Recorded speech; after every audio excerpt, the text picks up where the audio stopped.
there is a plenary session of the Parliament taking place, and unfortunately this room is almost, as it were, above the plenary chamber. It makes it difficult to get people through from the entrance.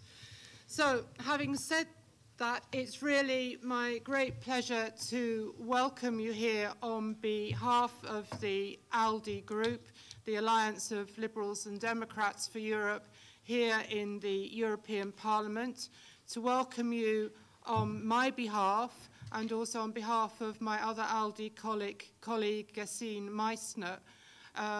We decided together to host this conference on the 2020 gender perspective for the EU and Turkey. And obviously I'm glad that we have with us today a number of distinguished guests, in particular our former ALDE colleague Karen Rees-Jurgensen, who was instrumental in the conference we had last year on a similar topic, and it was really because of the success of that conference that we wanted to repeat the exercise this year. I'm sorry that Karen is no longer a member with us, but I'm delighted that she's here today to see how we're pursuing her work. So welcome and thank you, Karen. But of course, I'm likewise delighted that we are again running this event together with Kagide and TÜSİAD, Turkish organizations. That is a huge privilege for us too. Now, perhaps to try to set the context of today's proceedings, we know that the EU has had a roadmap for gender equality which has run from the year 2000 to 2010. And it's clear that as policymakers in the Commission and here in the Parliament, as we now move forward, we need to continue to take account of issues regarding gender equality, the employment of women, parental leave, how the economic and financial crisis impacts particularly on family and women, to see how the programs, the EU programs like Daphne have worked, the whole issue of violence against women, which has of course been a priority of the Spanish presidency.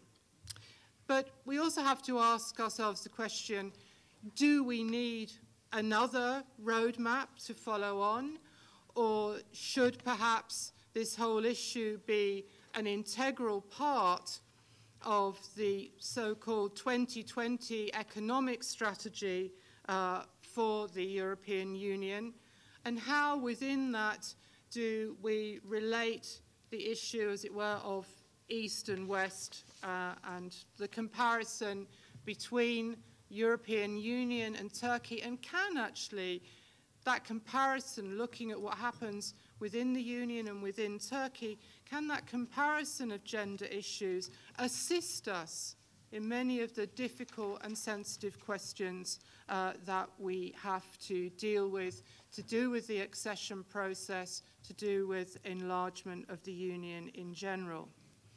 Now, of course, I approach it from the sort of basis, and the ALDE group approaches it very much from the basis that we are very, very positive to Turkish accession to the European Union.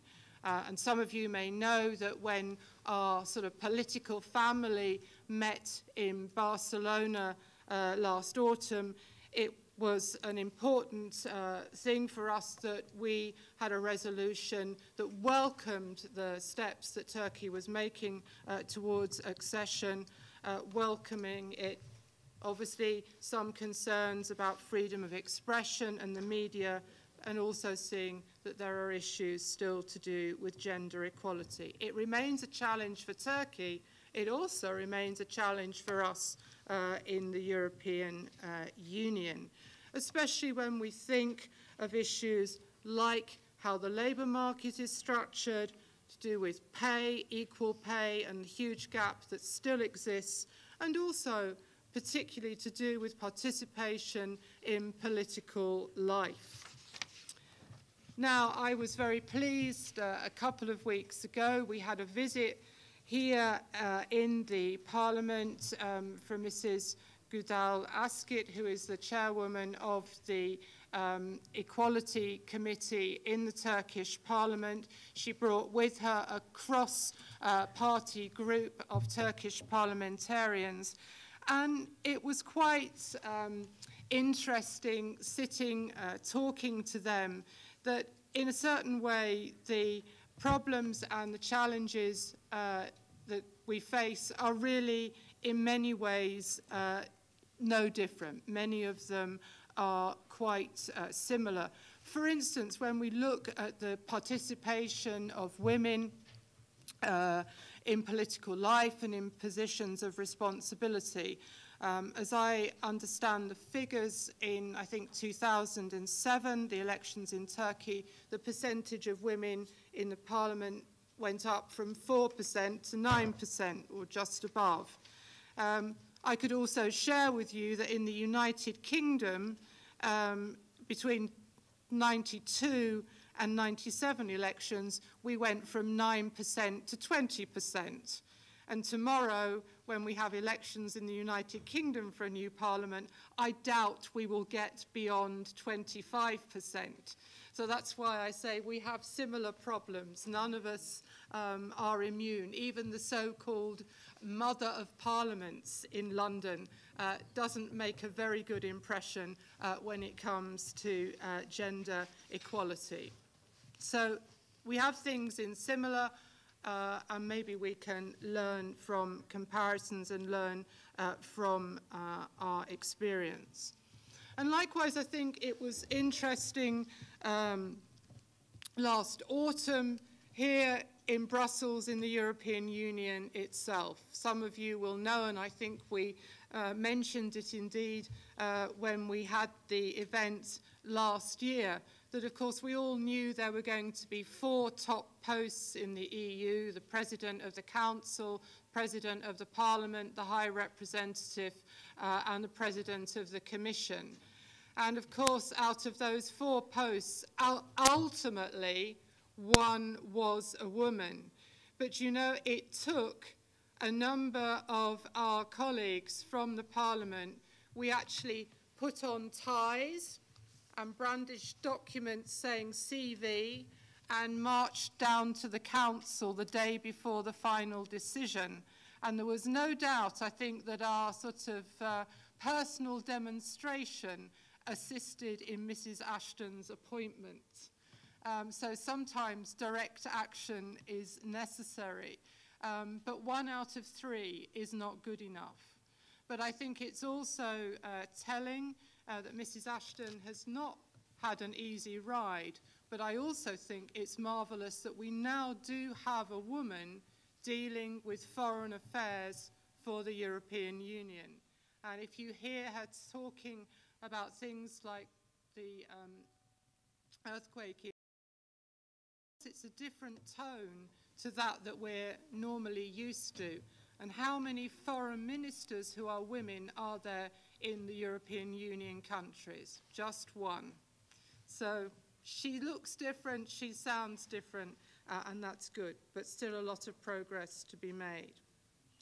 And then, of course, as I said, we want to think about the EU 2020 strategy, a strategy that is set out by the Commission as an economic strategy to how we make the internal market really work better and unblock some of the roadblocks to making Europe flourish economically. And that's as important for the EU as it is for Turkey as a special partner and hopefully ultimately a member of the EU. But it's very interesting in that 2020 strategy document. If you look at it, there is not 1 mention currently of gender issues. And how are you going to make Europe's economy successful if you don't involve and underline some of those issues about the full participation of women in the marketplace, in the workplace, and in the decision-making process? So again, as I say, the EU is not always as good as it should be as these issues. And that's why I think that you can help us, we can help you. It should be a mutually beneficial process. So that's the sort of background or ideas I want us to have in mind as we move forward with our presentations and our discussions this afternoon.